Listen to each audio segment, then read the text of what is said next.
Think we're live. Think we're live.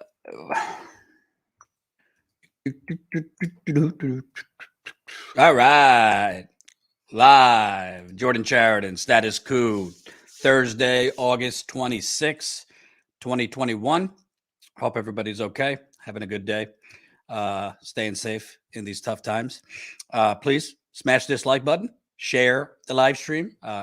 Professor Richard Wolff will be joining us in a minute or two, which I'm excited about because, boy, obviously there's been a ton of attention on Afghanistan.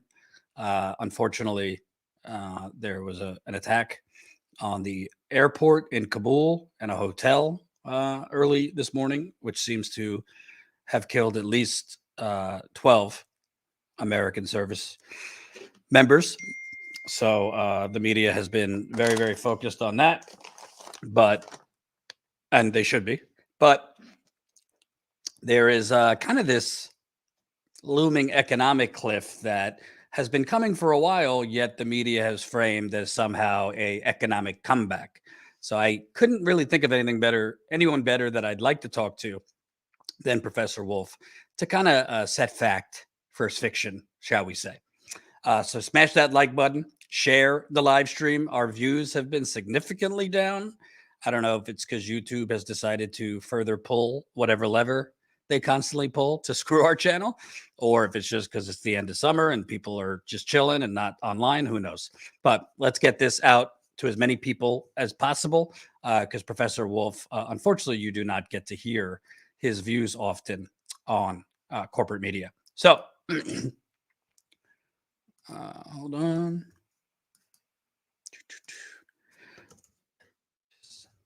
One sec. Just sent.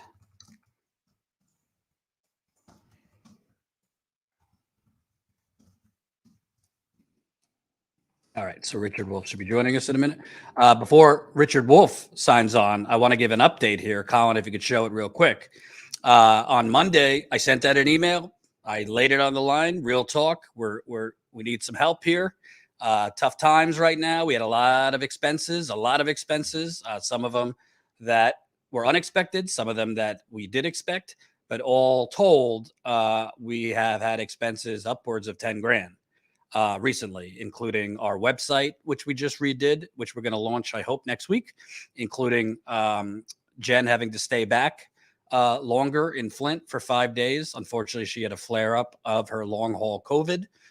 So that cost us almost $1,000 for additional hotel nights, food, medicine that she needed. She could barely get out of bed. Jordan, online Twitter left, must have canceled you for giving credit to the squad. God, I can't even take it anymore. We'll get into that later.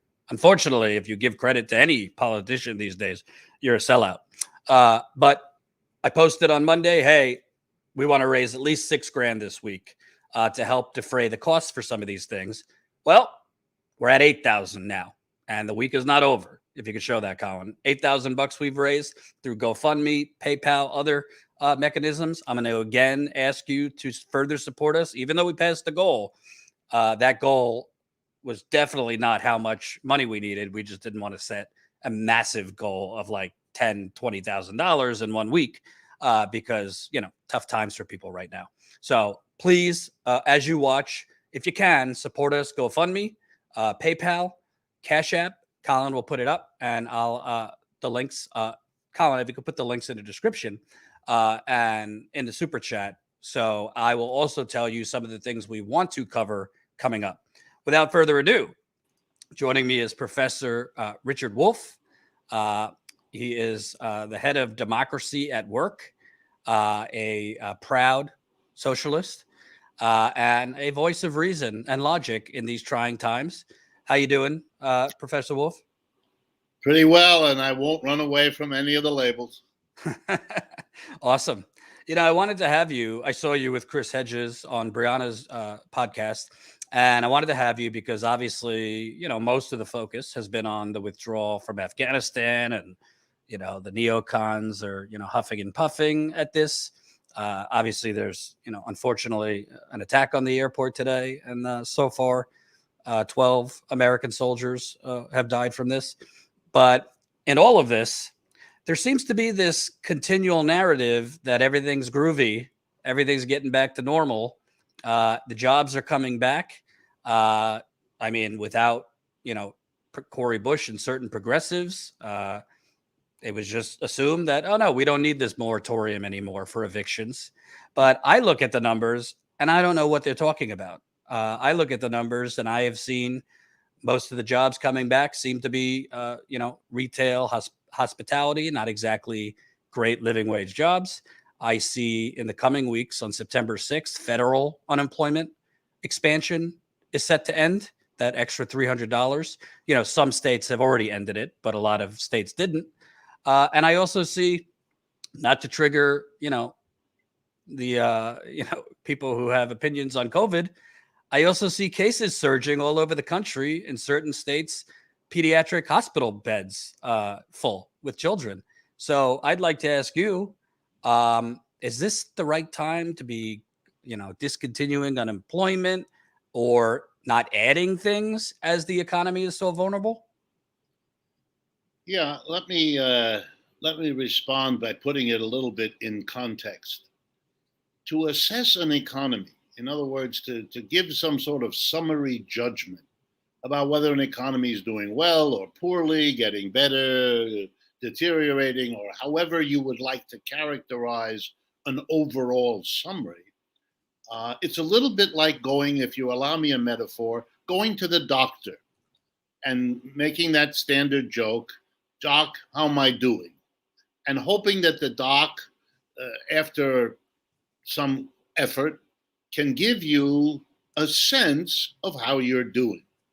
Now, suppose the doctor stuck a thermometer in your mouth, read off the temperature of your body, and said, "Oh, 98.6, fine, you're good. Bye-bye, see you in 3 months or 6 months or next year." Hopefully, you would understand that you need a new doctor, because that's not adequate.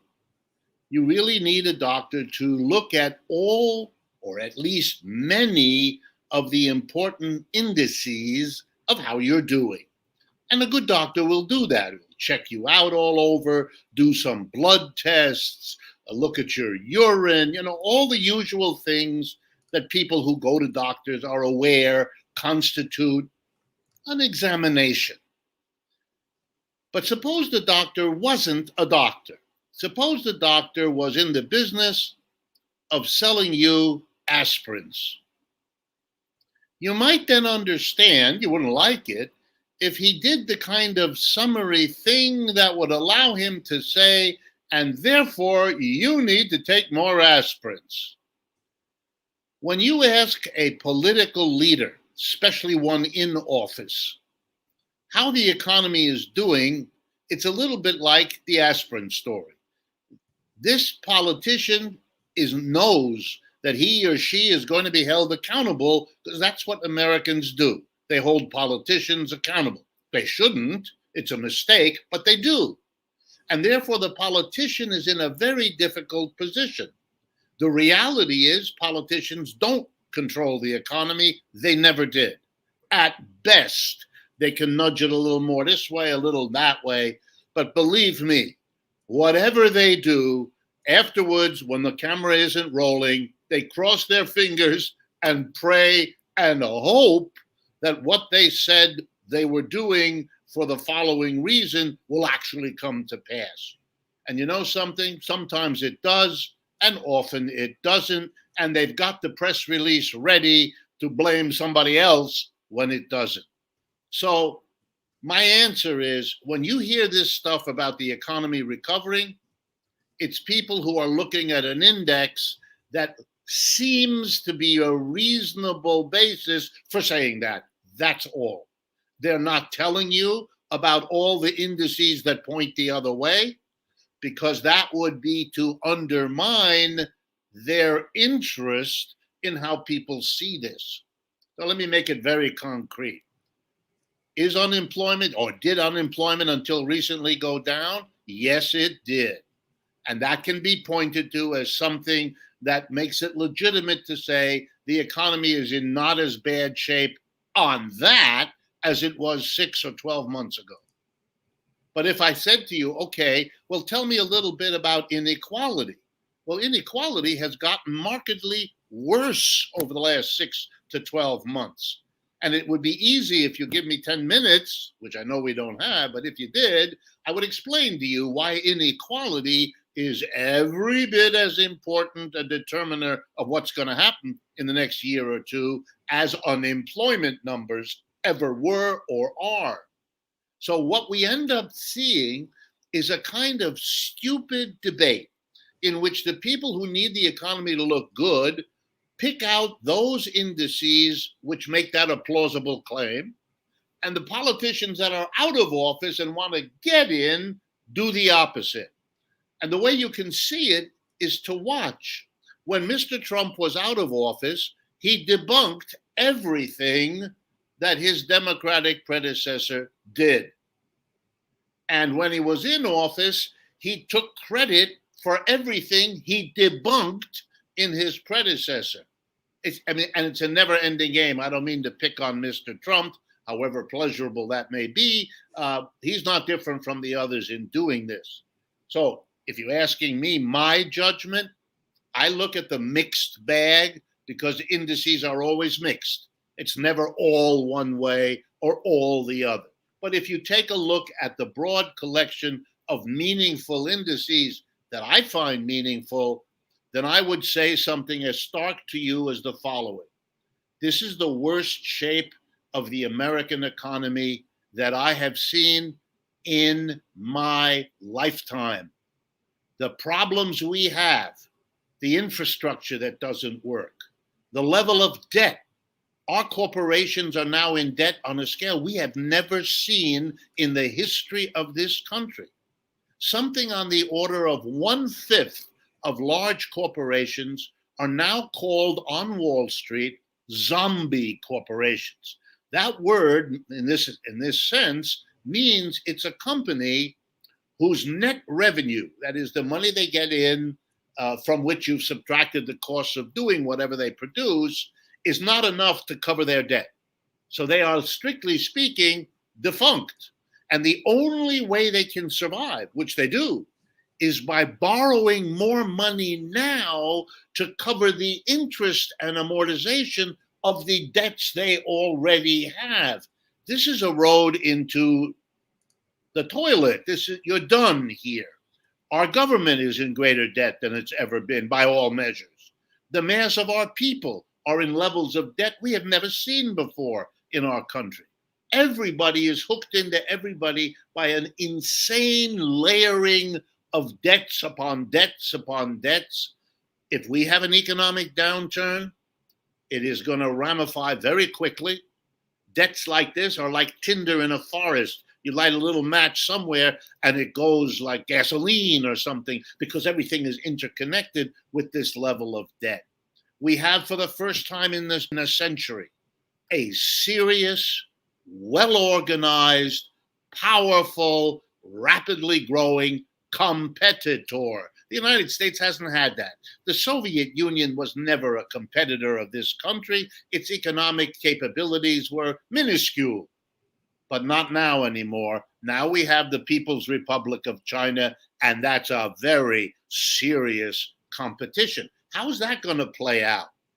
At this point, you can watch with a certain amount of pathetic empathy as our vice president travels all the way over there to rattle her saber, which is a kind of little rusty, to make noise about the South China Sea, which is over there, and about which the United States can't do anything except try to scare people. And having just lost a war with one of the poorest countries on this planet over 20 years, the persuasiveness of this kind of saber rattling looks pathetic. I'm embarrassed. I read French and German newspapers all the time to see how they look at the world. And it's embarrassing. They're embarrassed for the United States by this display of petulance, of meanness. I mean, you lost. You were driven out. You couldn't do it. You can't do it in Iraq either. You couldn't do it in Vietnam. You fought 3 big wars in Asia, and you lost them all. And you're the richest country with the biggest military in the world, and you've been fighting some of the poorest countries on earth, and you can't do it. I understand all the complex reasons, but this is a situation in which it looks to me like we have one dead end after another. American companies are still leaving the United States, looking for what? Lower wages in the rest of the world? Still plenty of that going around. But here's the bigger one. The biggest market in the world is the People's Republic of China.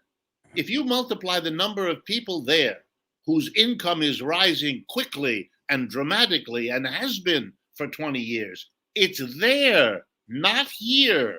And every MBA student in this country graduating from a business school knows, if he or she knows anything, that if you want to do well as a corporate executive, go where the costs of production are low and where the market is growing the fastest. Hello, that's called China. And that's why they're going, because that's what they were taught to do. And yes, you can tell them it isn't patriotic. They'll listen. They'll shed maybe 2 tears, and then they'll go ahead and do exactly what they've been doing for the last 30 years, while some politician covers it all over with verbiage. So no, pardon my long-winded answer, our economy is not in good shape. It's in really bad shape. And don't be impressed by the big numbers, infrastructure for $3.5 trillion. Is that a big number? Absolutely. But it covers 25 to 30 years of not doing the maintenance of infrastructure that anyone who ever had any infrastructure knows. You neglect your driveway for 30 years, your car will suffer. You can't do that. And if you let that happen, the cost eventually to fix it will be much greater than what it would have cost had you done it periodically the way everybody knows needs to be done. But in our strange political system, politicians do well by going to the people and saying, you see, I didn't raise your taxes. Well, I think it's actually worse than that, because if you look at the quote unquote bipartisan infrastructure deal, it's only $500 billion of new money. So that's completely not proportionate to the scale of our I travel all around the country. I mean, whether it's a rent a car or my cars, it's a marvel. I don't have to, break down every time I go. The roads are so bad. By the way, it's economically. Let me be a business economist for a minute. Every time a road whacks your axle or breaks your tire or delays you, the cost of whatever activity you're involved in, whatever manufacturing, whatever service, goes up. You're going to have to stay an extra night on the road. You're going to have to spend extra money to repair your car. You're going to have to replace your busted car with an expensive rental for 2 days.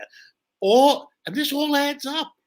And it means that the costs, the pricing we have to put on the products in this country gives to the rest of the world keep going up because of these wasteful costs of not maintaining your infrastructure. So we lose business, and the people who lose it don't understand, or if they do, they don't tell us, look, this is because me and the others in my industry worked so hard not to pay taxes, okay, and then they didn't spend the money on that stuff, and now we can't compete in the world. And let me tell you, much of the rest of the world knows this, watches this. Let me give you one example. In Europe, much of my family is French, so I go back to France. I speak French and all of that. So I go to France over the years. In France, for at least half a century, if you have a child, more than one child, you get a subsidy from the government. When a child is born, a social worker comes, paid for and assigned by the government to help the family with their new baby. Do laundry, do shopping, do some cooking, clean the house, whatever the parents want. This social worker is there to help. And they do that for several months to get you going. And how long do you get the subsidy for your child? 18 years to help you pay the costs of a child. We haven't had anything for 50 years. And we want the world to get excited about the child tax credit or the advance payments that are now being. Those advance payments are old hat. What we're proposing to do with enormous hoopla is a small part of what other countries, less wealthy than we are, have been doing for their people for many decades. You know, there's a proposal in one of the infrastructure writ large bills to make community college free. I sit there, I really can't believe this. Norway, Sweden, Denmark, France, Germany, Poland, I could go on. Higher education, college and university there is, ready, free, zero, no tuition, no fees. You want to go to college and university in those countries, you have to pay for your own room and board. You don't take care of your expenses, which you would have had to do anyway, but you are not. Why? Because the government says we want people to get educated. They're more productive. They help us develop our economy, our competition in the world. This is a very good investment of public money to help everybody in our society. And of course, we're going to do this. So when you look at Europe, nobody carries the kind of student debt that we have. The British are an exception. They like to be like the United States for reasons that only a psychiatrist over there could help us understand, but they do. Other than that, though, the Spanish don't, and the Italians don't, and the Germans for sure don't, and the French don't. And yes, we can write them all off as silly and backward and stupid, which some Americans do. But really, these bills are modest attempts late in the day to do a portion of what has already been the reality over there. I mean, if ever the phrase too little, too late was applicable, here it is. And for the life of me, I watch in a kind of disbelief at the debate that we know is about to unfold, or already has, in which the proposals to do this too little, too late will encounter a great hoop-de-doo from the Republicans and a few conservative Democrats who don't even want to do that, as you yourself pointed out. So I take it you disagree, because there's a lot of media profiles now with Bernie giving quotes, you know, him saying this is the biggest social spending package in modern American history and, you know, will radically transform, blah, blah, blah. I take it you don't agree. I don't. And maybe it may technically be correct that if you count since the Great Depression, the New Deal, then this is the most ambitious. Well, he's probably right about that. I'm sure he knows the details of the numbers better than I do. And I'm not a critic of Bernie. I'm grateful to everything that Bernie has done to open up the political conversation. We finally caught up with the Europeans. We can now say the word socialism without lightning coming out of the sky and singeing our eyebrows or whatever other fantasy we had.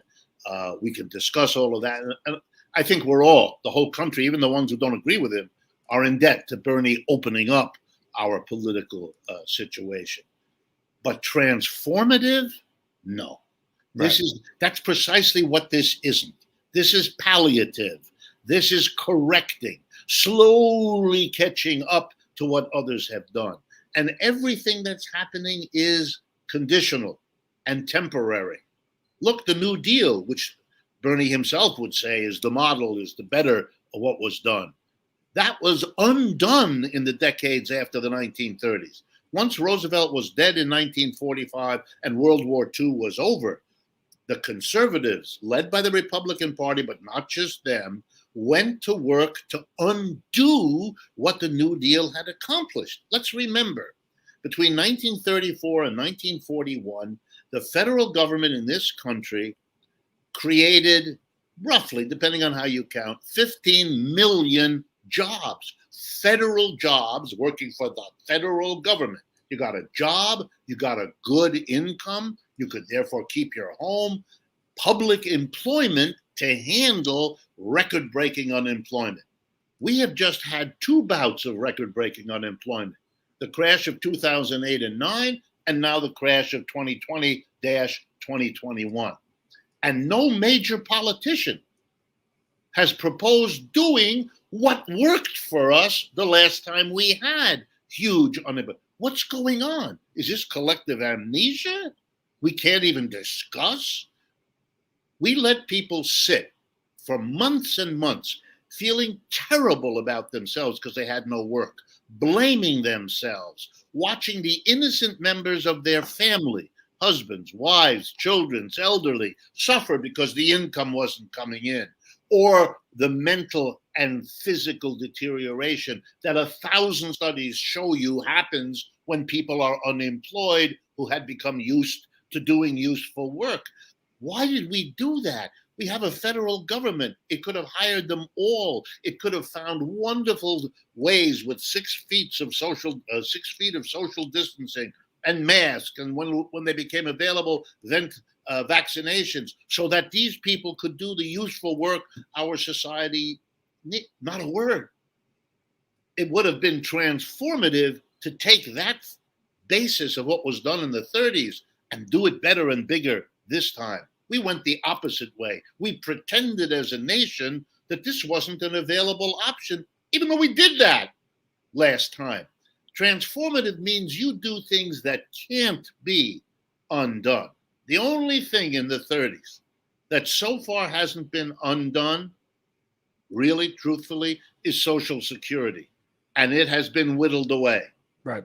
Unemployment compensation has been so reduced that you have to give an extra $300. Why extra? Because what you normally give is inadequate. That's why you have to give extra. I mean, whoa. And the minimum wage, well, we've allowed the inflation. And let me end with that one with you. We are now talking about a recovery. As you put it correctly, most of the jobs being recovered are fast food, restaurant jobs, clerical jobs. Those are at the bottom of the scale.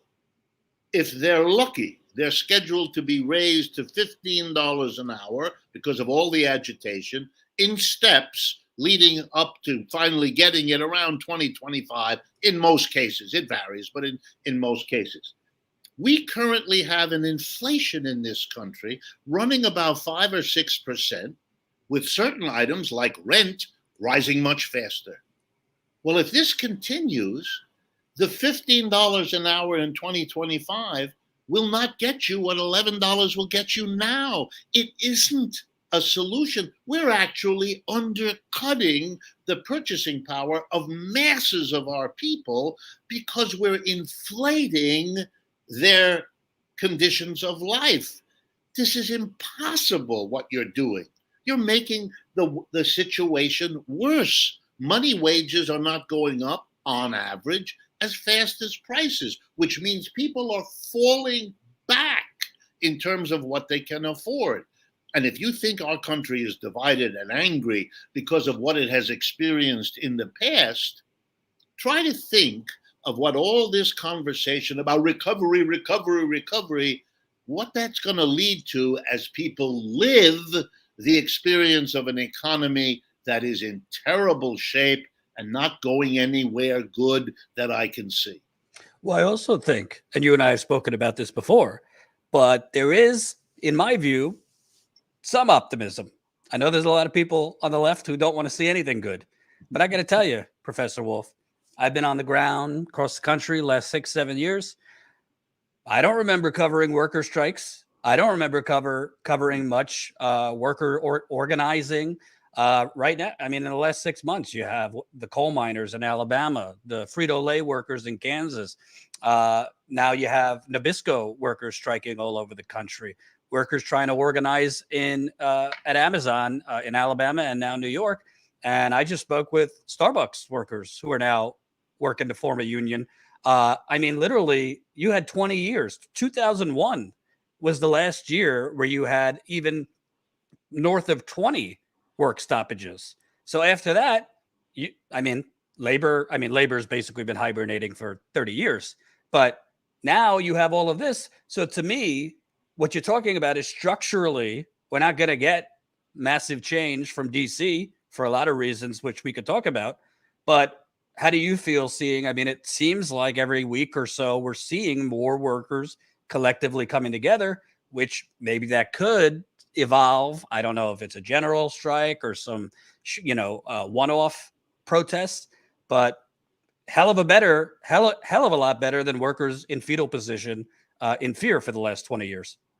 I couldn't agree more. I think that we've come to the end of the rope in many ways for American culture, and that the hope of the future are those kinds of shoots, little green shoots. If I could play with the metaphor that you point to, I would mention others. There's an absolutely heroic strike, been going on for months, by nurses in Massachusetts. Very important, that kind of struggle, because nurses have, in many parts of the country, been pioneers, been on the edge, the vanguard, if you like, of determination. I think it's fueled in part by feminism, by the whole, Me Too, all of these demands of women to have a different position in this society than what had been given in previous generations. But that's always a powerful source of unionization when other factors come in and reinforce it.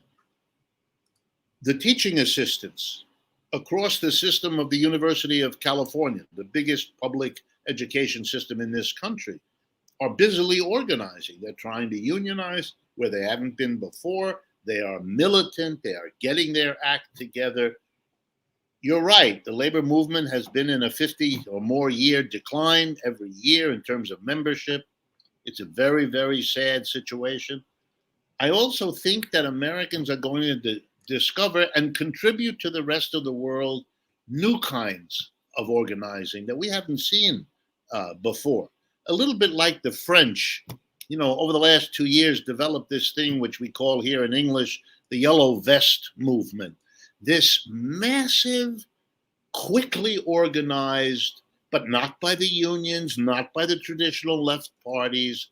I mean, they were in there participating, but this was really a massive people's movement that prevented the Macron government from doing half a dozen things it announced it would do, and nobody will stop us, and we're going to redo the pensions, and all of it was stopped. The Yellow Vest movement, very successful. They had hopes to do even more, and that is tragic. And COVID made it impossible to get the people together the way they had been together in the early phases before COVID hit. But I think that that's a new contribution to political action. I think Americans are playing around with it. Look, it takes time. What I think you're discovering, certainly what I discover, is that the appetite in the United States, particularly of young people, but not only young people, the appetite for basic social criticism and basic social change is greater now than at any time in my lifetime. I became politically active in the 1960s, as people in my generation often did. But this is much deeper. This is much broader. This is much more fundamental in the questions being asked and the propositions being put forward. So I'm not at all pessimistic. I think this society is at a kind of turning point. I think we have been there pretty much since the 1970s. We were able to postpone the confrontation with our problems in a whole variety of ways, borrowing money. I'm an economist, so I see it through those lenses. But borrowing money has been the single most important one. The real wage, let me drive this home. The real wage in the United States is marginally better today than it was in the 1970s. We've had whatever money more we got was lost in the rising prices of what we had to buy. So how did we raise our standard of living, which we did over the last 30, 40 years? By borrowing.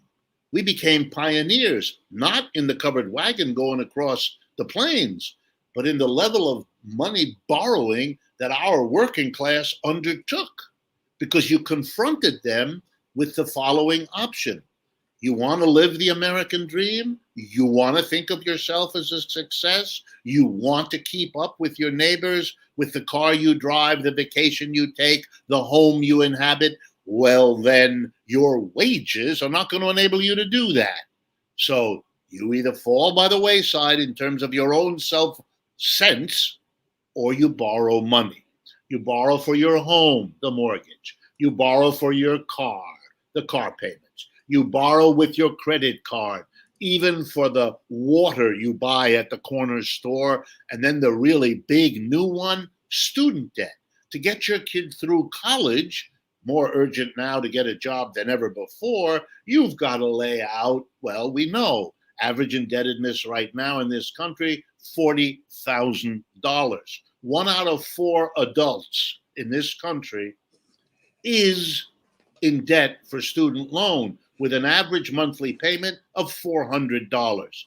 Wow, that's being pulled out so that you could have an education when all the major countries in Europe, excepting the United Kingdom, basically gives you that for free. What's going on? You can't keep all of these problems, these comparisons, these issues bubbling up in people's lives and think you can go on forever mouthing off the traditional Republican, and for that matter, the traditional Democratic Party establishment, blah, blah, blah, about a situation that's declining. If you do, you're practicing as profound a problem of denial as any psychologist has ever laid out. And what we're doing is following, in the worst sense of the term, what the British did. Their empire has been dead for a century. They still quite can't get themselves to grasp that it's over, that they are a small secondary island off the continent of Europe. That's really hard if you were once the British Empire. But if we don't learn, we're headed in exactly the same direction. You know, I think there's another element I'd like to see if you agree. I feel like we're headed towards a similar situation than we were in the 2000s. I mean, the 2000, even before 9/11, you had the tech bubble bursting. Then you had the housing market, the housing bubble burst, even though they could have seen it coming. But right now, on top of COVID, on top of the economic, gasoline poured on an existing raging fire, now you have, I think, another housing bubble developing. You just mentioned student loans, which are a massive source of debt. So we get all this media propaganda that the jobs are coming back, everything's getting back to normal, yada, yada, yada. But I feel like our economy structurally is sinking. Meanwhile, you have multiple bubbles that could pop, I mean, in a year, 2 years, 3 years. But let me assure you, Jordan, that on Wall Street, people who are in no way, shape, or form social critics, they're not socialists, they're not even liberals. They worry about what you just said almost in the words you just used. They are very, very worried because they see the bubbles everywhere. I mean, the Federal Reserve has pumped a quantity of money, new money, which is their legal responsibility, into this economy on a scale we've never seen in peacetime before. To make it all flood the economy, they've dropped interest rates to virtually zero, and in some markets, negative interest rates. Now, what does that mean, that little negative interest rate? It means, and it's really important, little detail, but tells a story. It means if you lend to the Federal Reserve or anybody else at a negative interest rate, you give them, say, $100 on condition that a year from now, they give you back 99. That would be a negative 1% interest rate. Trillions, just understand me, trillions of dollars are now being lent like that at a negative interest rate. Why would a corporation, an insurance company, a bank, a wealthy individual, and that's all we're talking about here, nobody else plays in these markets, but why would they do that? Why would they lend money with the certitude they're going to get back less? The answer is it's an insurance policy. They are so fearful of how bad the economy might be a year from now that getting back 99 for every 100 you had would be a godsend gift. You'd be way better off than your competitor who didn't do that, who was running after the positive interest rate and ran right into another economic collapse. Of what kind? Of the kind we had in the first half of last year. So I'm not talking ancient history. Of the kind we had in the autumn of 2008. So two examples of recent history when everything collapsed. Did it come back in the stock market? Yes. Why? Because the Federal Reserve throws so much money in there that all of the business community realizes the only way to make money in this declining US capitalism is not to produce goods and services. The mass of people can't buy them. Their wages are going nowhere and they're borrowed up to here as it is. They can't. There's no point in borrowing all this cheap money to produce goods and services. Right. That's a dead end. That's a useless, hopeless. Well, where can you take the money if you can borrow all that money so cheaply? Answer, stock market. Go in and buy and hope 3 months from now you can sell to another person, which you can because that other person has done exactly what you just did. Borrowed cheap money, buys it from you, and notices that you're making a killing by doing it and hope that he can do the same in the next 3 months. This keeps going. And you know what we call that? A bubble. That keeps going until it can't anymore. And then everybody's stuck with stocks they can't give away. And then they'll be sorry they didn't use that money instead to lend at a negative interest rate, because then at least they get 99 back for their 100, whereas now they're lucky to get 10 cents on their $100 bill. I'm not describing some fantasy dystopia. I'm talking about what has happened repeatedly in stock markets for centuries. We are the biggest player in this very scary game right now. And when you look, and I don't mean to rub our noses in it, but we are the biggest military power in the world. We've just finished a 20-year war against one of the poorest countries on this planet, and we lost. We have 4.5% of the world's population, and we have 20% of the world's COVID deaths. What is going on? We have great doctors, great hospitals. We have a developed medical system. We're a wealthy country. When you have these kinds of facts staring you in the face, you have to understand it's the system, it's the totality, not this or that detail. Can you find positive moments? Sure you can. You always can. But the overwhelming, powerful images we are now living with are images of terrible defeats, losses, risks, bubble, woe. To not face this, to say things are really getting better, and it's a way of torturing your population. Maybe politically clever in the short run, but you're building yourself up. You know, none of us, or I shouldn't say that, few of us were able to imagine that something like the Trump phenomena could happen. But it was built up over years of making people feel terrible, losing their jobs, losing their hopes, watching their children lose their hope and turn to opioids and all the rest we can talk about. It built up over time.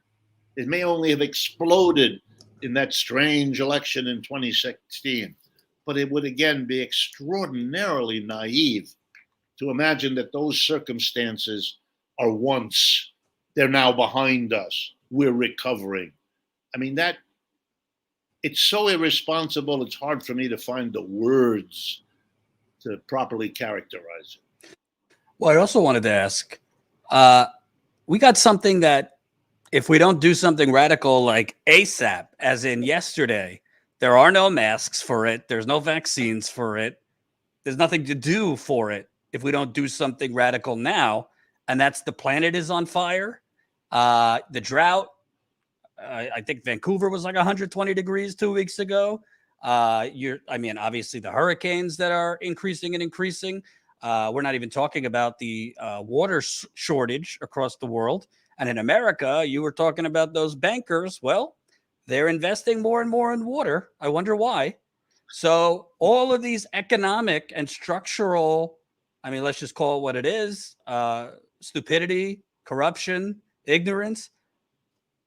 It's all going to look like child's play if we don't do anything right now about the climate crisis. And even in this 3.5 trillion reconciliation package, and I think there are some good things in there, but I agree with you. It's not the scale of the problem. It's Band-Aids to a gunshot wound. What are your thoughts on, in the context of everything you're talking about? We're basically at a point where they're telling us it's already too late. Here's the strange irony, the way it plays out in my thinking. I do have, for a whole host of personal reasons, fairly often occasion to speak with big businessmen and women in this country. I've lived in the United States all my life. I've worked here all my life. I was born in Ohio, right in the middle of the country, all the rest. They know, many of them, about the climate issue. But their problem, which I become aware of when I speak with them, goes something like this. We have been successful in our lives by playing the capitalist game. We look around for investment opportunities that seem relatively low risk, relatively high payoff. We work very hard to identify those opportunities, and then we move to take advantage of them. We get into production. We hire people to do the work. We hire people to find the markets for what we produce, goods and services. And it has made us grow, and it has made us wealthy, and it has made us pillars of our communities, and so on. And yes, the climate is a terrible problem, but we wouldn't know any other way to deal with it than to continue what we've been doing, because it has worked so well for us. And then if I push them and I say to them, yes, but the water, they say, yeah, but I live in a community where we filter all the water. We have very expensive filters. We take the city water. It's all filtered in a way before it even enters our plumbing in each of our homes. And if you continue this conversation, you begin to hear they have escapes. They think they can escape, and they have found escapes, and they credit their ability to afford the escapes to the money they made in the course of all of their activity. Right, make a long story short, they're stuck. They're stuck. They understand there are big problems, but they think somebody more equipped to handle them, some politician, somebody else is going to be able, they hope, to solve that problem. It's not their expertise. It's not what they know how to do. It's not what they do well. And they don't mind giving some money to an environmental movement organization. They believe it. They think people should understand these things better than they do. They are worried. They have a relative who lived near a fire somewhere in Napa County in California. Yeah.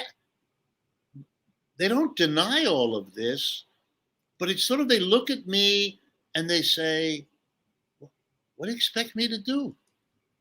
And it reminds me when they do that the conversation I used to have about poverty.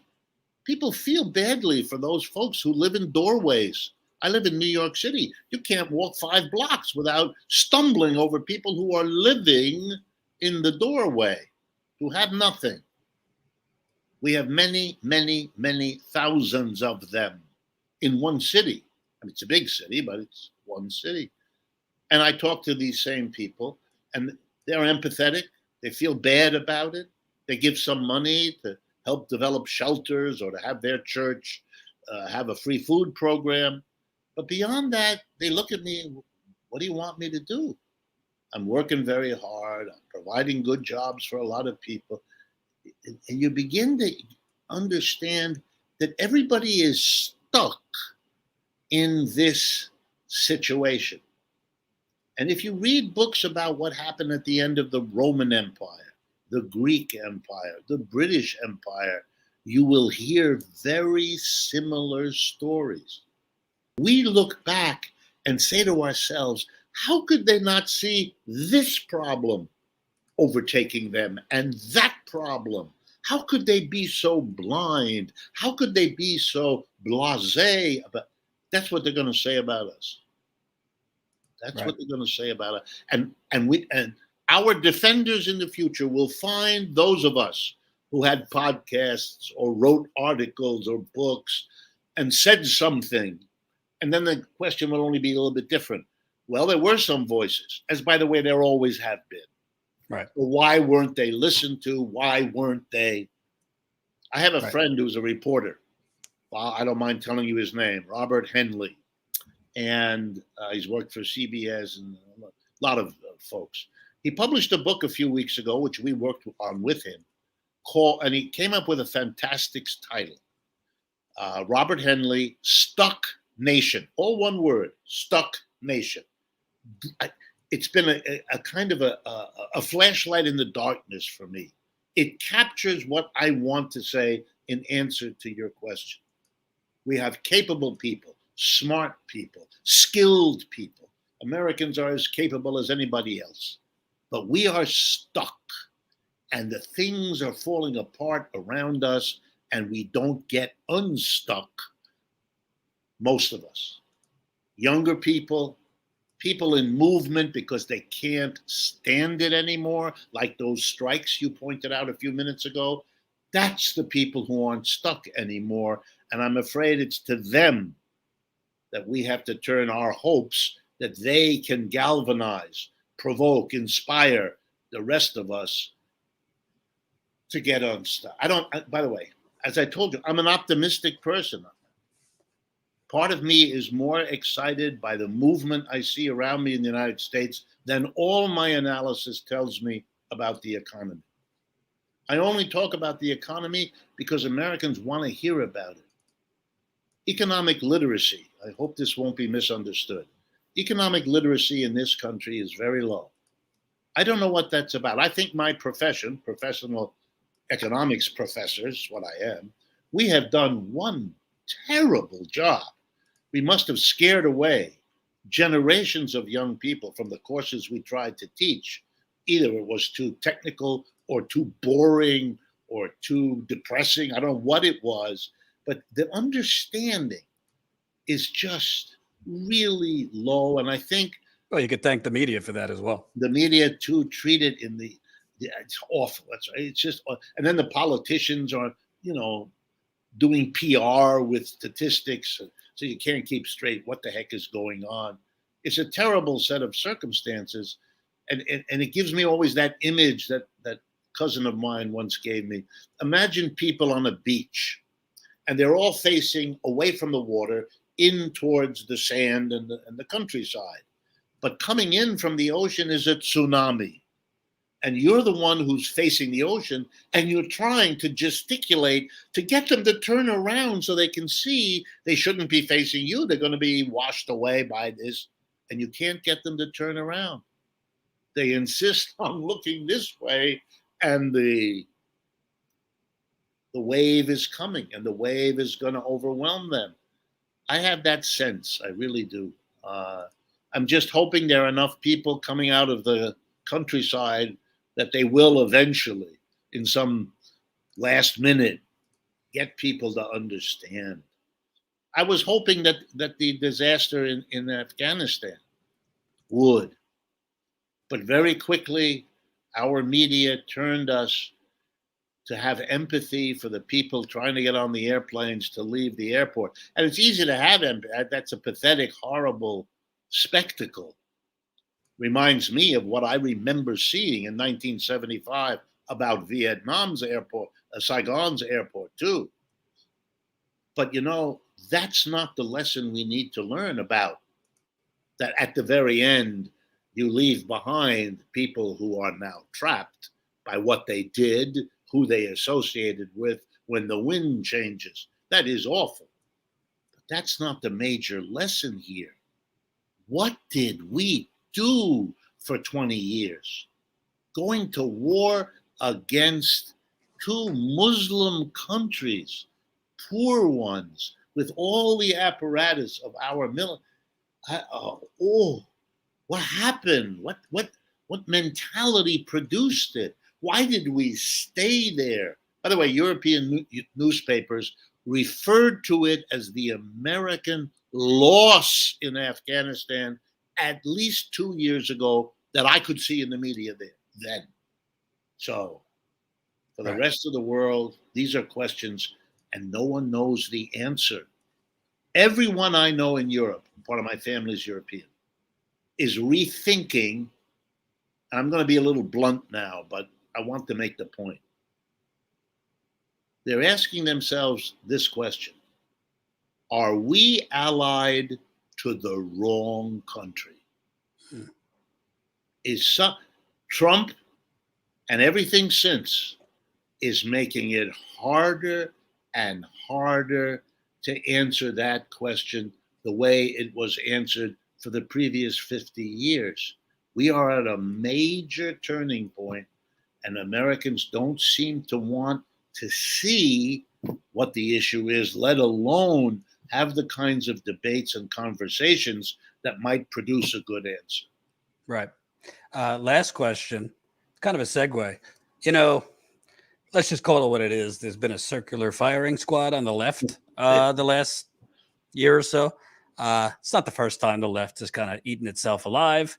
The main focus seems to be on defining who is left and who is not, who is pure and who is not, who's a sellout and who's righteous.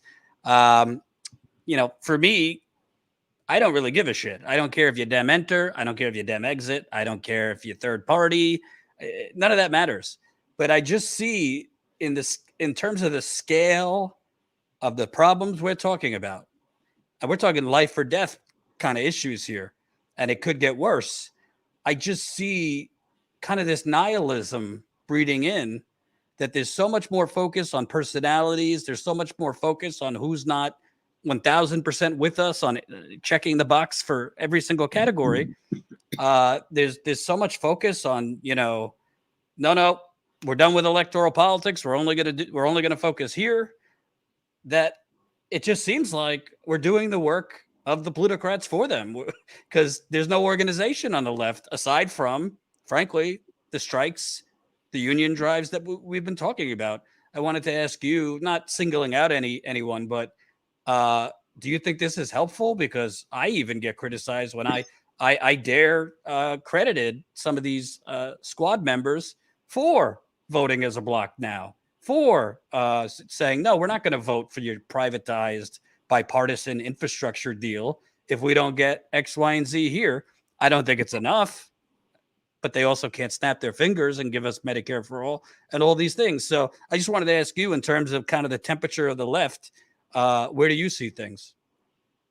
Well, I guess you and I are pretty close in terms of what I would see. I'm always depressed by the left in this country. I ascribe that to having been pushed so far out of the political life of the country as a whole for so long that it has lost sight of what it takes to win. And so if you've given up, even if you're not conscious of it, if you've given up the idea you could ever win, then you become vulnerable to thinking, okay, we can't win, but at least I can be right. I can have the right answer, the right program, the right analysis. And that's a dead end. That never stops. That produces as many groupuscules as there are people, and the splitting and all the rest of it. For me, I take my cue from one of the great thinkers on the left in the 20th century who thought about these things. The Italian leader Antonio Gramsci. He developed, and by the way, if people here are not familiar with him, Gramsci, an Italian thinker, born in Sardinia, that island off of the Italian mainland, leader of the Italian Communist Party, imprisoned for much of his adult life by Benito Mussolini, who took over the fascism in Italy in the 20s. But he made good use of his time in Mussolini's prison. He wrote a series of books called The Prison Notebooks. His sense of how to do politics as a radical anti-capitalist in Italy. He was active in the north, in the area around Torino in Italian, Turin in English, and very busy building the union of the workers at Fiat, the largest automobile producer ever in Italy, then and now. He understood politics to be the development of a coalition of people who respect that they are different, each of them in the coalition, but that they need each other and they have an understanding. I'm going to help you in that part of this coalition you work on, and you're going to help me, and we're not going to agree on what the most important thing is. That's not in the nature of the kind of work we do. We are going to agree that you believe enough in me and what I'm doing to help me, on condition that I give you the same, I honor you with the same understanding. He talked about how you can get political power. He loved this term hegemony. And when you see that used these days, he's really the person who worked that out. How you build a hegemonic block. How do you put together all of the different elements that exist in a society? Identifying what you don't have that has to be created. Identifying how to get your different parts to help each other. I take all of that dreadfully seriously. I learned it from him, but it's very applicable to the United States today. So let me give you an example. I'm grateful that AOC is there. Does that mean I agree with everything she does? Of course not. She doesn't agree with everything I do, for sure. But she's playing a very important role in opening up the whole possibility of what left socialist type people might be able to do. She's teaching Americans you can win political office. Isn't easy. You are then part of a political institution that will hem you in certain ways. But that area is not closed to us as the left thought it was. You can. That's why Bernie is so important. He stood up in 2016 and said, yes, I'm a socialist. I'm going to run. And you're wrong that it's going to be a political suicide. I met with a very high official of the Democratic Party, an old friend of mine, shortly after Bernie announced. I said, what do you think he's going to do? They said, we don't care. If he gets 1%, it'll be a miracle. If he gets 2%, we will all, celebrate the shock of it all. They had no idea, none of them.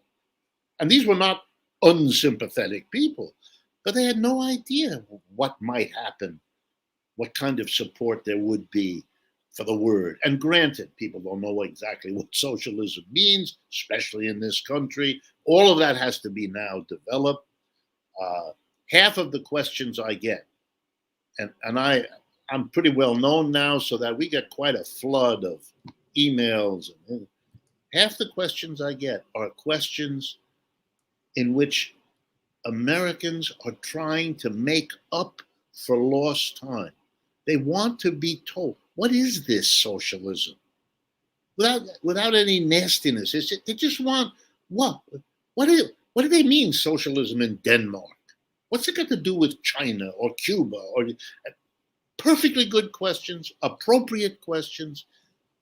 But these are things you should have learned years and years ago and then process so we can see where your brain takes that stuff. Instead, we're taking early baby steps. And for me, I think the political issue is that way. For me, the two biggest things the left lacks now is organization, pulling all of this stuff together, and a clear programmatic focus. What exactly are we going to do if, in fact, we get the power to try to do it? What am I voting for? I'm Mr. or Ms. America. What am I voting for if I vote for you people? I'm disgusted with the ones we have. You don't have to give me your criticisms. I got my own. I know that's useless. But you, what are you? Why should I even believe you're different from them? Well, tell me something that makes it clear. And that means we have to give very good, they don't have to be detailed. We don't have to have a blueprint. People are halfway with us because they want to change. They don't like what exists. They've lost confidence in the leaderships of both major political parties. You have the on the outs Trump and the on the outs progressive Democrats threatening both of the establishments in their different ways towards different ends. But you can see it's very open-ended now. We need to get together, figure out what we can agree on as the key things we're going to do, and then make the case that doing these things will move us in a good direction. And then build an organization where we can help each other get that message out. Those are the things we need. We don't have the organization and we don't have the agreed focus. So I work, it's not a choice really. It's where I can work now, I focus on what we ought to be saying we're going to do. That's where I work. But I recognize the importance of organization. I am a believer in the labor movement, so you're not going to have any problem with me when you point to areas where there's percolation. Unions have demonstrated the ability under extraordinary negative pressure to survive. Have they done all they could? Of course not. Have they made mistakes? Enormous ones. But they've survived, and that's a testimony to that they mean something to people. Otherwise, they wouldn't have survived. And they've survived better than a whole lot of other institutions on the left. And that's important for good reasons and bad, but that's an important thing. And they're underrepresented. They can grow. And for folks who don't know their history, the labor movement grew spectacularly in the 1930s. That was the greatest growth the American labor movement ever had in the depths of the Depression, when people were really down. For those of you who remember, if you read the novel Of Mice and Men by John Steinbeck, that's how down people got. They wrote novels like that. They read novels like that. They produced the labor movement, a spectacular explosion of millions of people joining the labor movement, joining unions. These people had never been in a union before, and their parents had never been in a union before. They came to it in a mass shift to the political left. And I only say it because the notion it can't happen now is undone by our own history, and not that long ago. Why not now? Especially when everything else hasn't worked. We're in the kind of nice position of saying, well, why don't you give the left a shot? Give us a chance. So you're going to do much worse than what we got here? I make that argument all the time, and I wouldn't be doing that if it didn't get me the kind of response I think it would get us if we were willing to do it. The left is very big in this country. Let me ask all of you to understand it. I give speeches all over the place. I do an immense amount of radio and TV work. I produce a weekly radio and television show. I do a lot of things. And the response in this country is overwhelming. That's why I keep doing it. I wouldn't have the staying power otherwise. I keep doing it, and you may have heard of the stuff I do because of the response is there, because the appetite, the desire, it's there.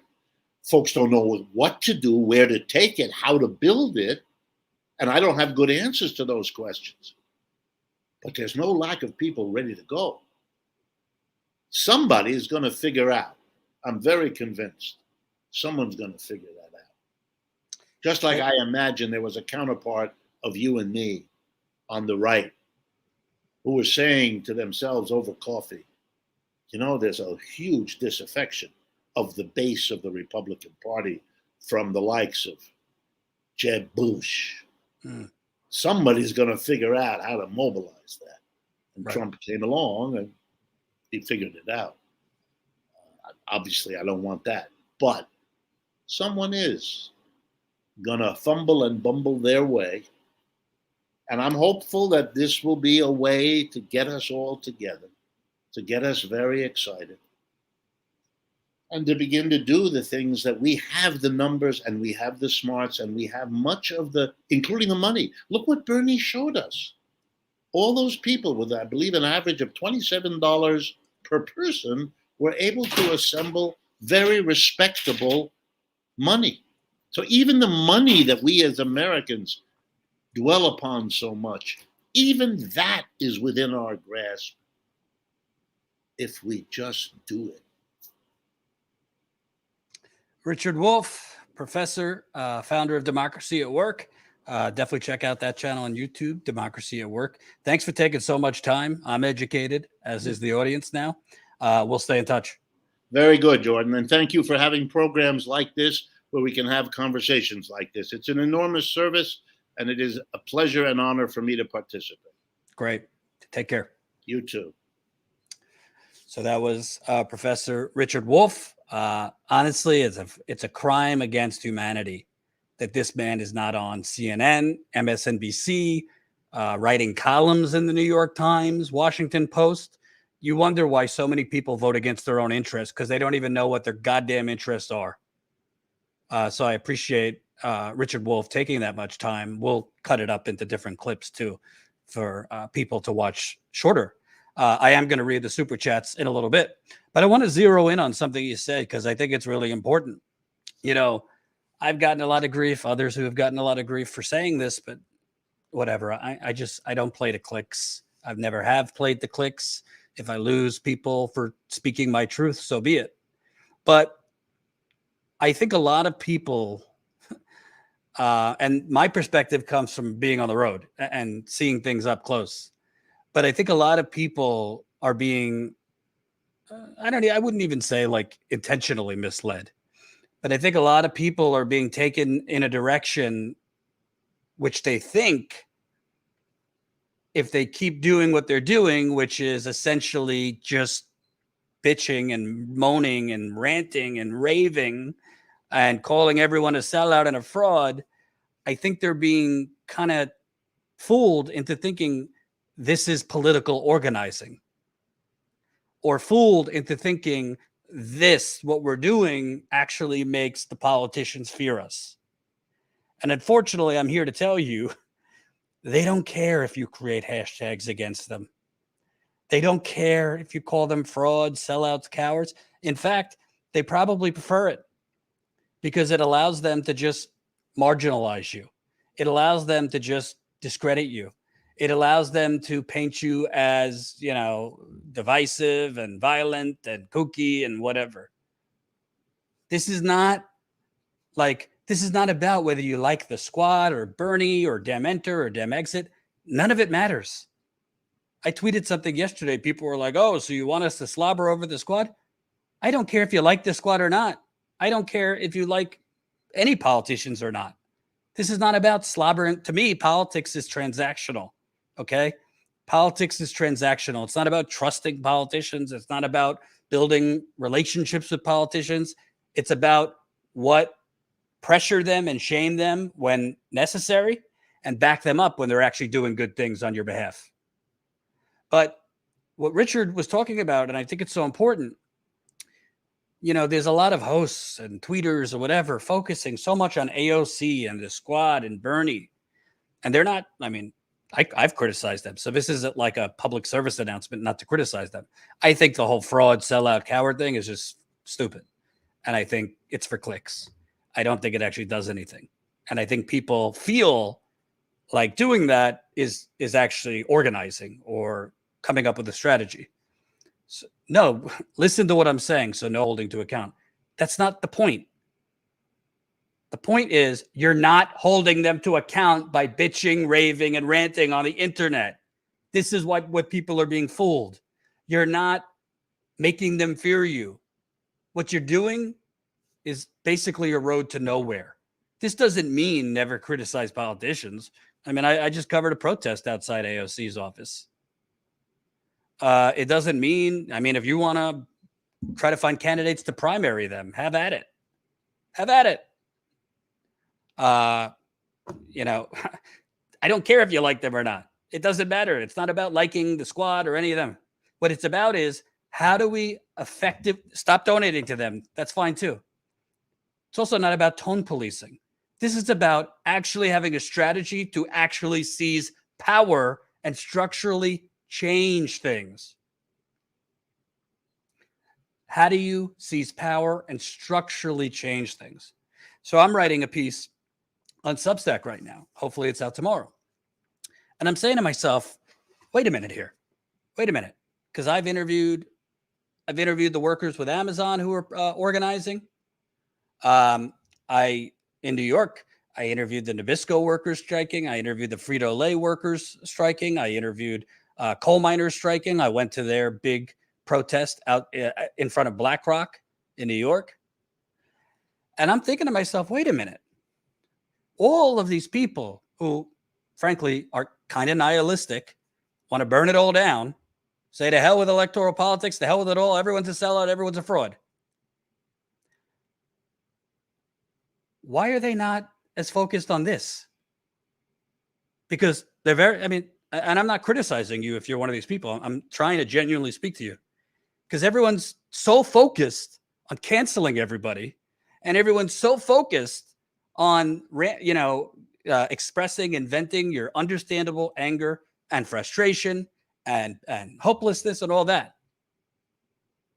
And you think that it's not that you're bad. It's not that you're mean-spirited. It's just you genuinely think that the best strategy right now is just, or the way that you'll get the politicians to change behavior is just by screaming at them and calling them names and hashtags.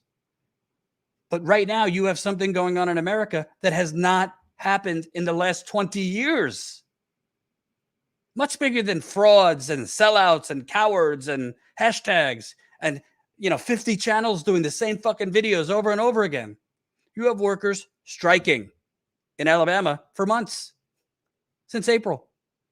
You have workers trying to form unions.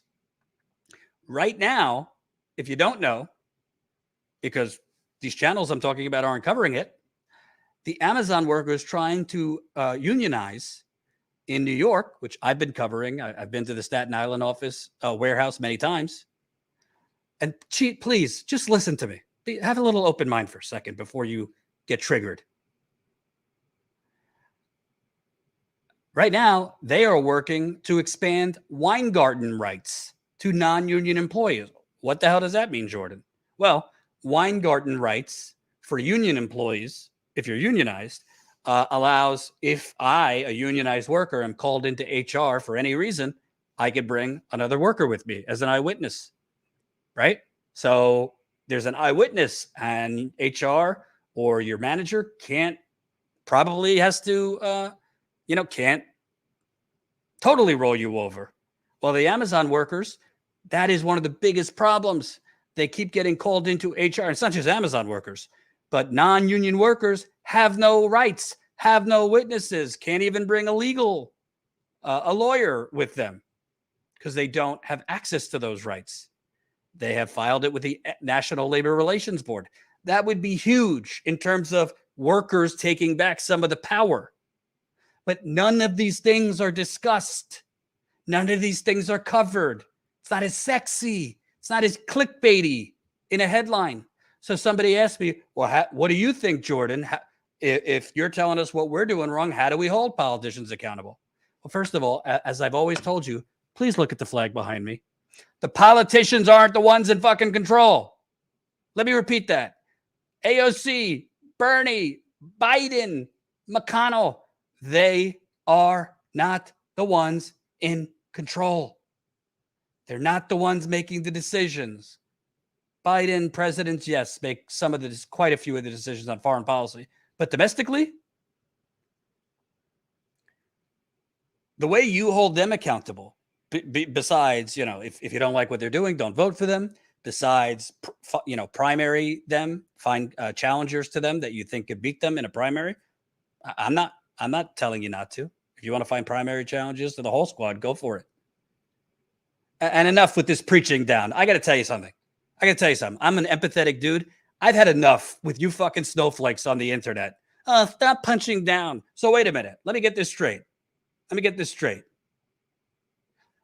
Everybody on the internet apparently can just launch grenades at whoever they want. Sellouts, frauds, Lucifers, cowards, whatever. But if your mentality, if your nihilism is challenged even slightly, even delicately, stop punching down. Stop attacking working class people. Are you kidding me? Punching down. If you cannot have your views challenged at all, if you can't have your thinking possibly not even challenged, just at all a different opinion, well, I don't know what to tell you, because you're a snowflake then. And by the way, I've said it over and over. These people, they have a right to be angry. They have a right to be cynical, hopeless, pissed off. I sure am. But enough with the, you're punching down. Listen, I'm public figure. If you don't want to watch, don't watch. If you don't want to subscribe, don't subscribe.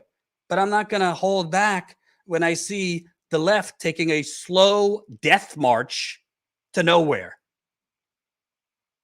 So how do you hold politicians accountable? First of all, it's not by screaming fraud, sellout, cowards. I mean, if you want to keep doing that, go ahead. But that's not it. Number one, you have to start realizing, and I think we've learned this, it's not an either or situation. I think people are so focused. Well, no, we're done with electoral politics. We're only going to focus over there. We're only going to focus over here at a general strike or something like that. Or, general strike won't work. We're going to only focus on a third party. Or fill in the dots, fill in the blanks for the rest of it. Why is all this mutually exclusive? Why can't, if you see a candidate you like running in your local community or for Congress, who you like what they stand for, you believe they're going to fight for you? Okay, they happen to be running as a Democrat, maybe because they can't run as an MPP where they are, or they can't run as a Green Party where they are, or running as an independent would mean they lose by 40 points. Why can't you support them while still working to build a third party? I don't understand that. Somebody needs to explain that to me. Why can't we say, yes, and I'm about to get to this as far as a general strike, yes, we need to work for economic protests. I've been saying this for a year. But that doesn't mean, electoral politics means nothing. Yo, Jordan, we've been getting our asses kicked, okay, bub? I know you see, been following you for years. That's another thing. And I'm sorry to keep going on tangents. You haven't been getting your asses kicked for years. People, progressives, who are rightfully frustrated, you have selective amnesia, folks. Before 2015, there was no organized progressive movement in this country. You had Occupy Wall Street, kind of came and went. It was silent. Bernie ran. All of a sudden, millions of people come in. In a matter of 4 years, when you had no organization, when you didn't have groups, when you didn't have these millions of people involved. You had a progressive candidate who was running basically against the world and the media. He won 23 states in 2016. In 2020, if not for self-inflicted mistakes he made on top of Obama and the Democratic machine stepping in, Bernie Sanders was on, if it's football, was on the 5-yard line of winning the Democratic nomination. We've won elected office, not just in Congress, lower than that. Do you think this corrupt country was built overnight? Did you think you were going to uncorrupt it or topple the oligarchy in 4 years? Why? Because we had all these words, revolution. You think Martin Luther King and the civil rights movement didn't have a lot of losses, not just for 4 years, for 50 years? You just thought this legalized auction we have that masquerading as a government was just going to topple in 4 years if we got the one candidate in office or a couple candidates over there? That's not reality. But my whole point to you in saying all this, and I'm not trying to punch down, I'm trying to genuinely, as somebody who cares about where the progressive movement is going, if you saw your kid walking into traffic, what would you do? Not that you guys are my children. I see us headed into a very irrelevance, really. This isn't about, if you want to criticize politicians, have at it. I don't care. I don't agree with the 14-year, being 13-year-olds and hashtagging fraud sellouts because it's not actual strategy. It's not actual organizing. But something we can do. Can you imagine if all of these channels and all of these tweeters spent as much time focused on these strikes going on right now, these workers organizing, divestment, organizing for a union, divestment campaigns that have already been somewhat successful in pulling money out of corporate banking? Can you imagine if all of these channels, tweeters, spent as much time focused on that and trying to highlight that and trying to get energy around that they do, doing 25 videos a week on how this channel is terrible and this person's a sellout. And let's do, commentary on other people's commentary on other people's commentary. This does not mean don't criticize politicians. You want to call AOC Lucifer? Have at it. People said, "Oh, you're pulling for access." To who? My access is to residents of Flint, to working people that I interview on the road. That is my access. I've never interviewed AOC or the squad or Bernie. I don't even put in requests to interview them. Status quo is not built on access to politicians. But right now, workers striking in Alabama, workers striking in Portland, Richmond, Virginia, Illinois, Maryland, Starbucks, Buffalo workers now trying to form a union, workers in New York trying to form a union at Amazon. Why is there very little focus on this? Even when Alabama coal miners, by the way, came up from Alabama to New York, 600 workers in front of BlackRock. I looked. Guess how many videos were done on that? Other than a few people tweeting, "This is great." Guess how many videos were done on that? On YouTube channels, top tweeters, top people on Twitch. Very few. Very few.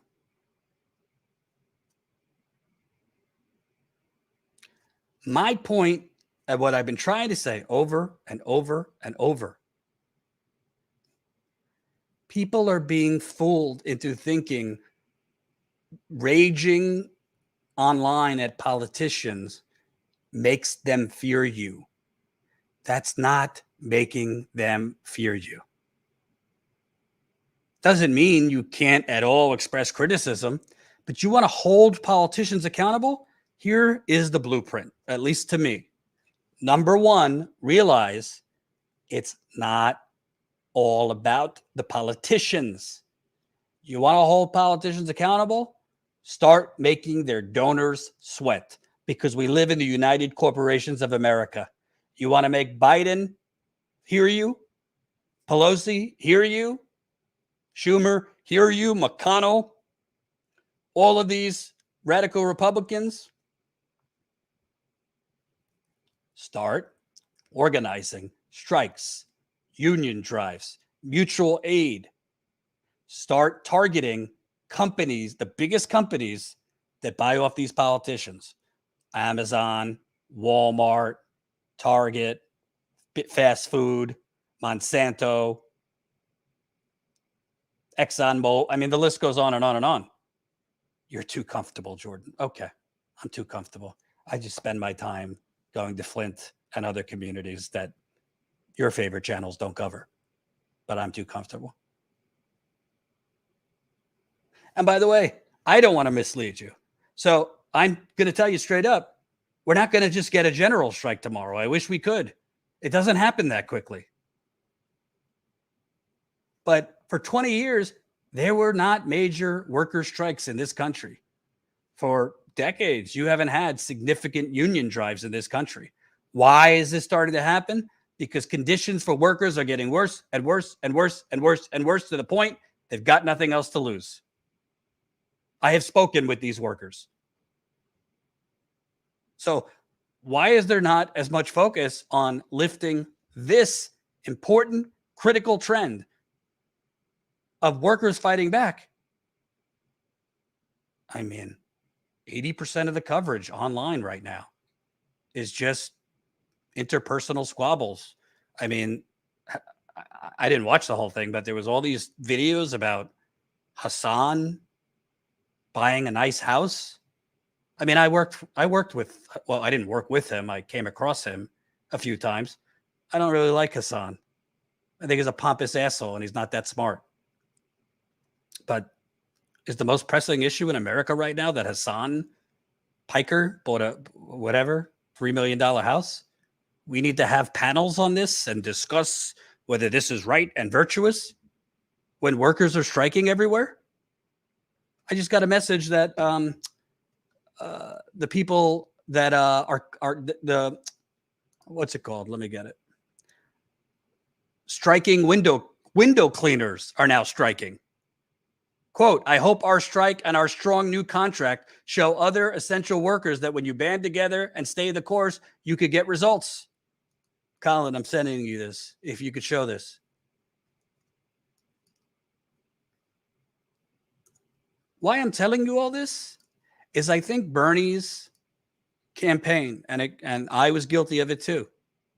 I think Bernie's campaign and all this talk of revolution kind of got people too comfortable with the idea, or maybe made people think wrongly that one politician will save you, or, you know, one group of politicians will save you. And all we need is Bernie to get Medicare for all, Green New Deal. I got news for you. If Bernie was president today, we would not have Medicare for all yet. That's just the reality. We'd be a lot closer to it. The corruption and this bought off government did not happen overnight. It's been built. Structurally, we are up against forces that even I don't truly understand. So again, what I've been saying is not about adore politicians or send them flowers or never criticize them. My point is you're focused on the wrong thing. You're being led to believe that the biggest thing stopping you right now from Medicare for all, a Green New Deal, raising the minimum wage well beyond $15, saving the planet. You've been led to believe that the biggest impediments to that are AOC and the squad and Bernie. Again, say it with me. That doesn't mean never criticize them. It doesn't mean you have to vote for them. It doesn't mean you have to donate to them. But these are not the people stopping you from those things. And this collective progressive diversion and distraction to think that we always want someone to blame. Trump was great at this. Workers, especially people whose jobs were sent offshore for years, who used to be able to afford, provide for their family with one job, maybe get a vacation every year. Trump gave him someone to blame. He was full. And by the way, they were right to be pissed off at the Democratic Party. Trump didn't win because of Russia. He won because of NAFTA. I could tell you because I was there. I interviewed them in Ohio, Wisconsin, Michigan, Pennsylvania in 2016 and 2020. So now progressives want someone to blame because we're angry. We're fed up. You know, we voted for AOC in the squad. We knocked on doors. We donated. We made calls. Same for Bernie. And we don't feel they're fighting hard enough. That's fine. You could feel all those things. You could criticize them. But what I'm telling you is they are not the main thing stopping you. The main thing stopping us is right behind me. We live in the United Corporations of America. Those politicians, whether it be AOC or Chuck Schumer or whatever, they're not making the calls. It's the donors making the calls. I'm telling you this because I've seen it up close. They're just puppets. And for AOC and them who don't have corporate donors, so maybe it's not donors making the calls for them, whatever the case may be, they're either chicken shits, they're not real, they don't want to be revolutionary. They believe that, you know, they have to take something rather than nothing. They ran and really were more radical and believed in revolution. But then when they got in there, they just got kind of seduced. So this is not, I'm not Team AOC. I don't have any posters in my bedroom, folks. I'm trying to take you off the ledge of nihilism and show you if you spent as much as your energy that you all are spending all your time, you know, watching all these different, I'm not telling you what to watch, but watching all these shows and food fights and this one's a sellout and that one's a sellout. If you spent even a quarter of that time supporting these worker strikes, supporting mutual aid, figuring out how to build this in your community, because I don't think we're going to develop a general strike tomorrow. But what if, I don't know, let's say right now you're watching, you live in Chicago. What if you, other progressives, friends, formed a plan to stop using Uber? I don't know. Start out a week. Try to build it. Start at a couple hundred people if you can get that. Then you build up to get X amount of people to pull their money from Bank of America or Chase or whatever. With that, do in-person protests.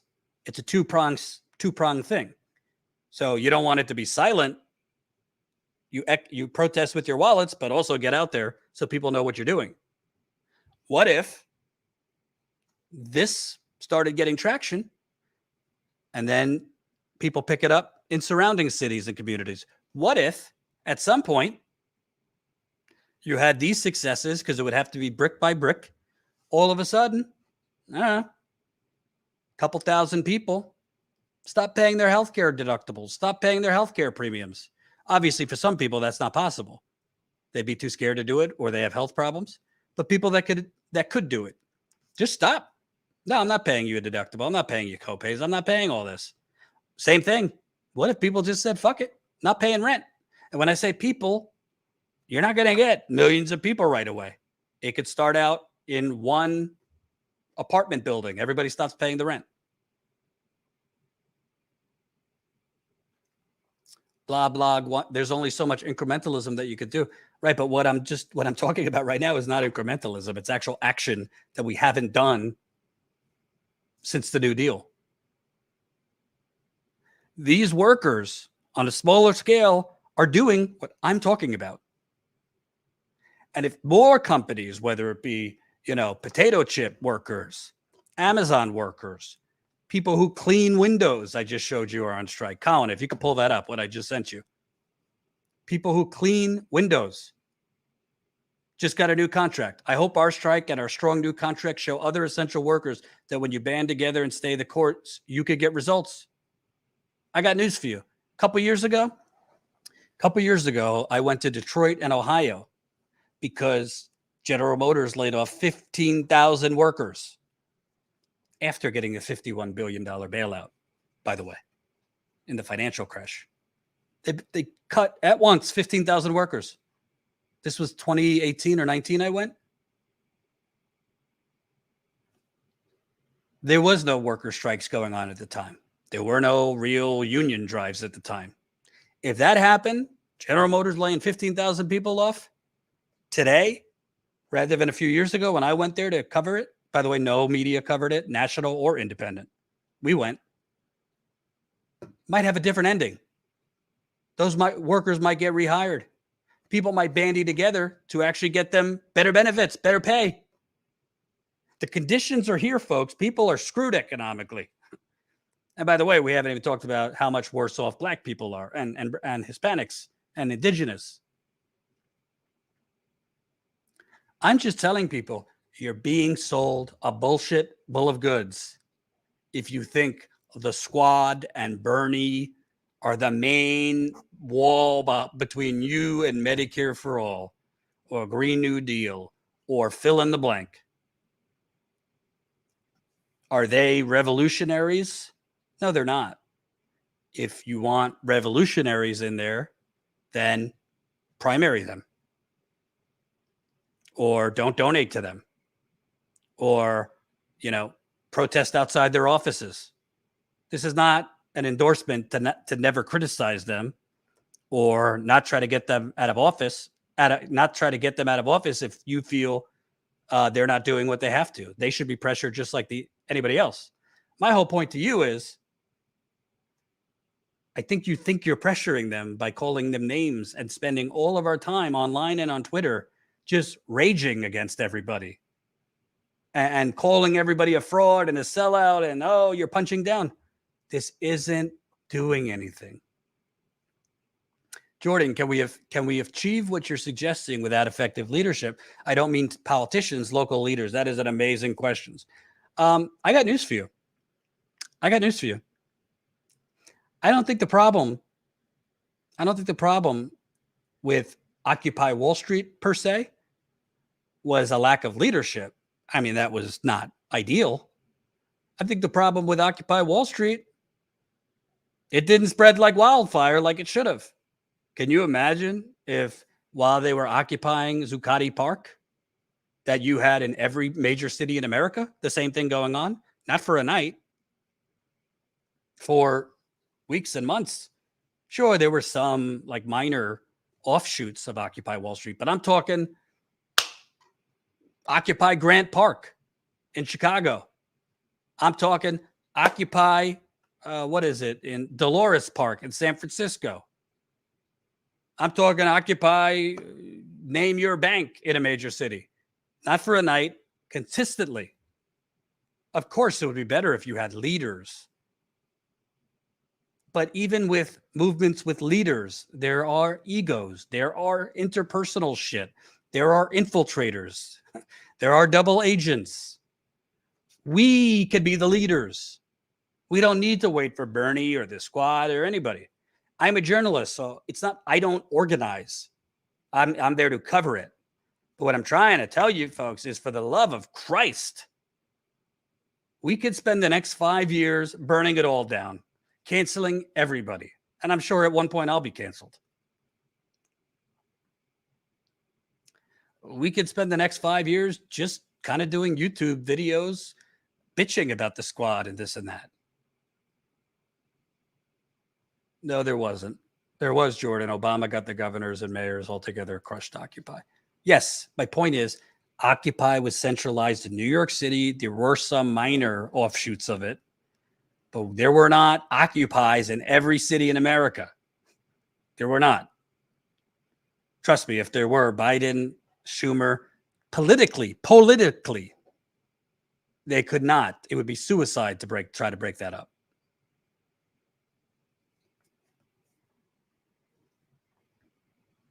So my whole point is,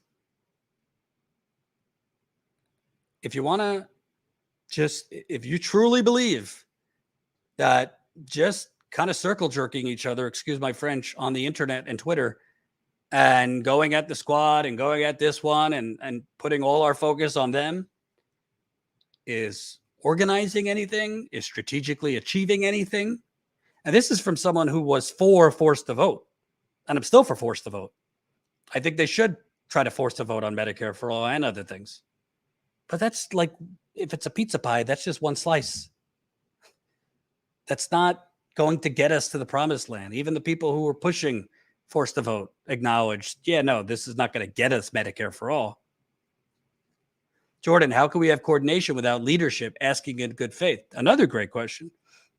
Of course, you need local leaders. I'm not saying if you're creating local boycotts against banks, Uber, fast food, Walmart. Yes, you need some leaders kind of leading the charge. But like, you don't need AOC leading the charge for this. You don't need Bernie leading the charge. Would it be nice? Absolutely. Absolutely, it would be nice. But it's not crucial. You need people like us, individuals, to raise their hand and say, I'm going to try to lead this. Not as kings, not as dictators, but within a group of activists.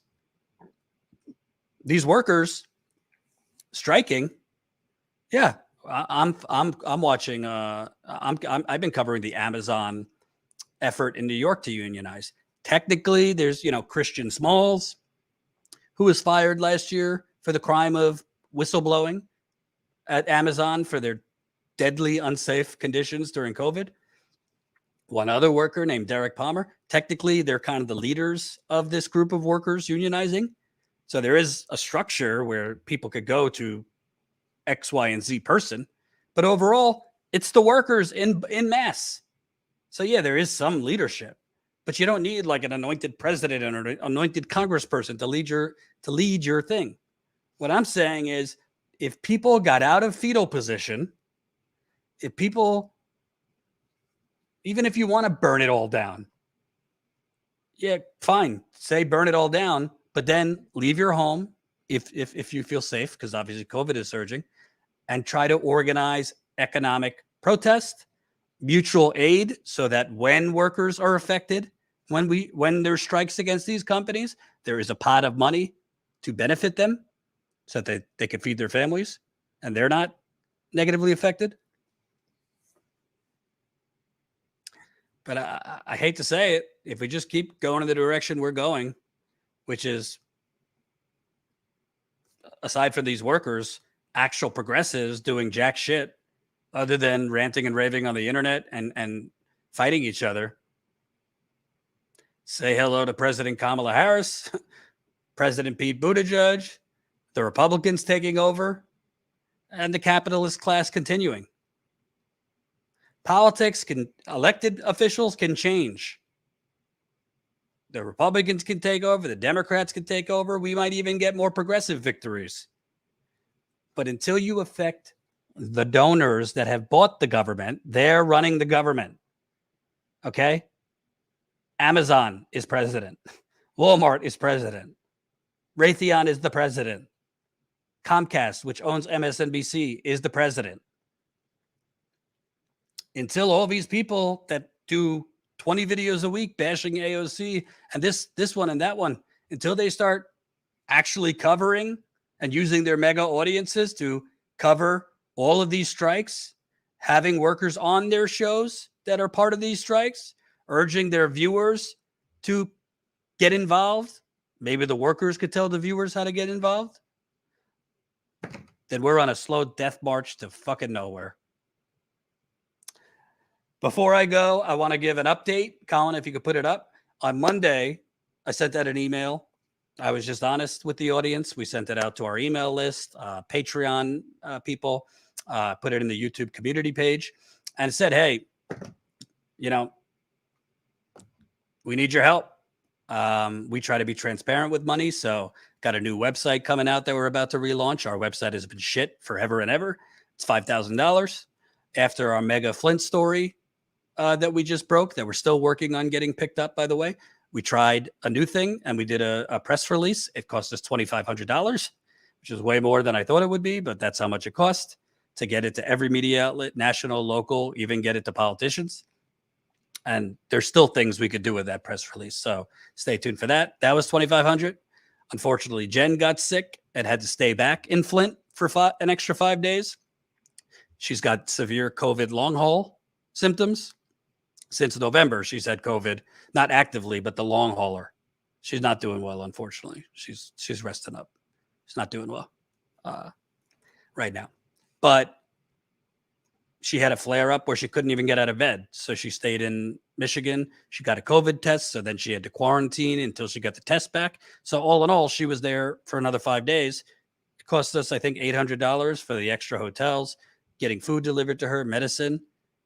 Then you have, I did the website. Oh, the actual trips to Cleveland, Akron, to cover Nina Turner's election, then going on to Flint. That cost us $4,000 between 3 people. It's all expensive, all of this. If we were just people who sat in the studio, we wouldn't need to ask you as much, but we're unfortunately not.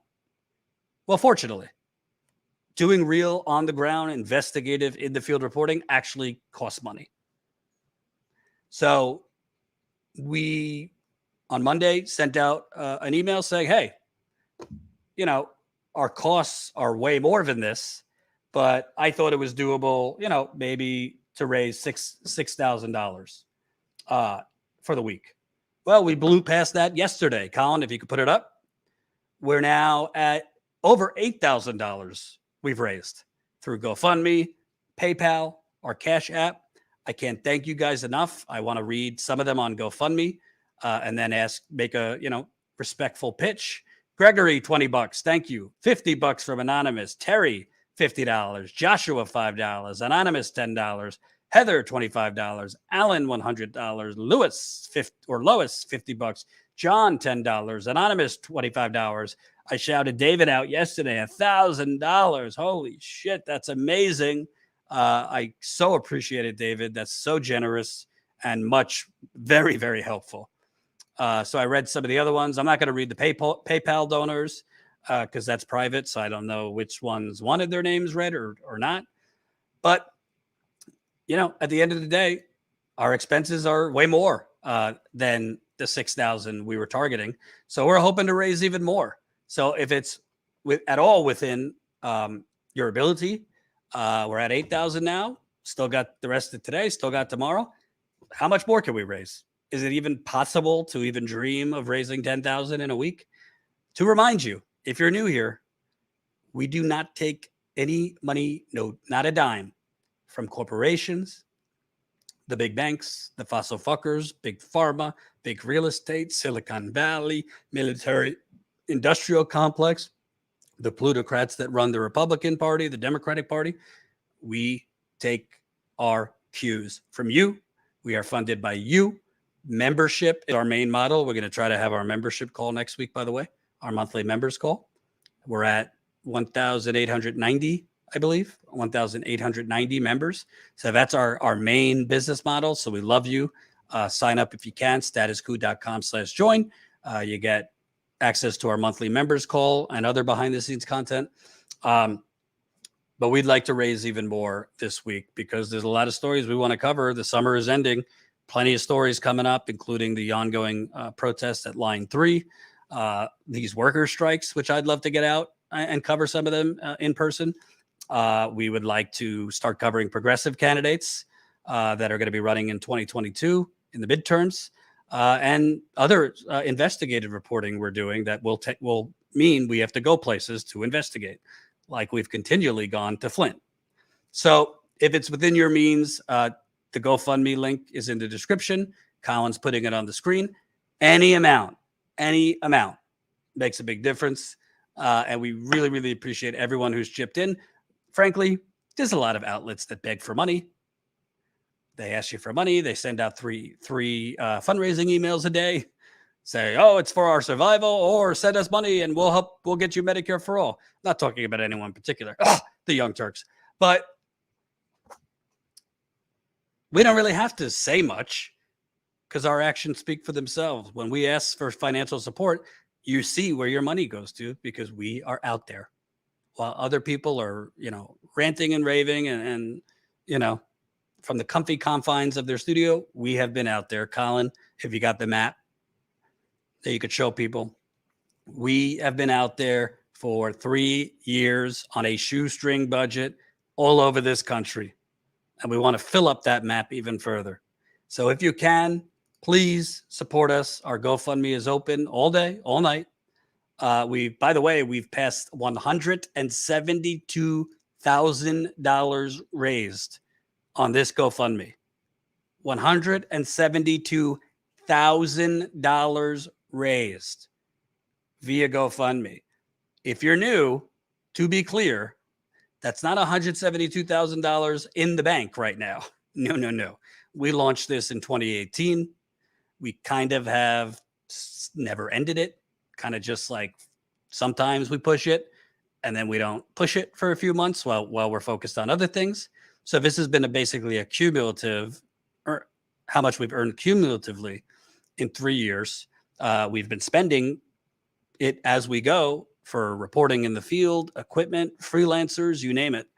But for us in 3 years to raise this much money, the biggest donation we ever got was from $5,000. For $5,000, it was from a viewer who I believe lived in Arizona. Trust me, bankers are not funding or chipping in, or anybody else. It's amazing. I'm really proud of what I know. Jen is really proud of what we've been able to do, and I really thank every single viewer, particularly the OG status quoers who have supported this. Because to me, you're speaking with your wallet, and that is not only that you appreciate what we're doing and the reporting we're doing, but you desperately need more of it and want more of it. So we're going to do it as far as you take us. So I'm hoping by tomorrow we could raise even more money. Again, we've already raised over 8,000 this week. Our original goal was 6,000, so we've blown past that. I would die and go to heaven if we can get to 10,000. Frankly, I don't know if that's doable, but if you don't ask for it, you won't get it. So if you got anything, even if it's $5, chip it in, GoFundMe. Also our PayPal, paypal.me/statuscoup, or CashApp, $statuscoup. Thank you. And I will see you tomorrow. Tomorrow, I might just do kind of a, what do they call it? Open bar, ask me anything, Q&A kind of thing. So, it's last Friday of August. Maybe I'll have a little whiskey while I do it. We'll see. So I'll be back tomorrow. Thank you for everyone who's been chipping in. Thank you to Richard Wolff. Amazing interview. We'll cut it up and post some of it tomorrow. I will see you tomorrow, 4 o'clock Eastern. Peace out.